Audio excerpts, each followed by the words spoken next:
magulumihanan sapagkat kinakailangan ito'y mangyari, datapot hindi pa ang wakas.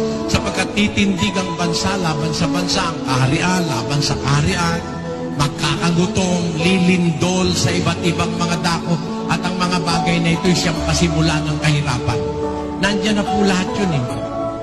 Yung kahirapan, yung gulo, unrest, di ba nanggagaling lahat sa kahirapan yan? Yan po lahat bunga ng isang pangyayari na hinulaan ng ating Panginoon Kristo. Dahil po ang tao ngayon makasarili. Pakinggan nyo.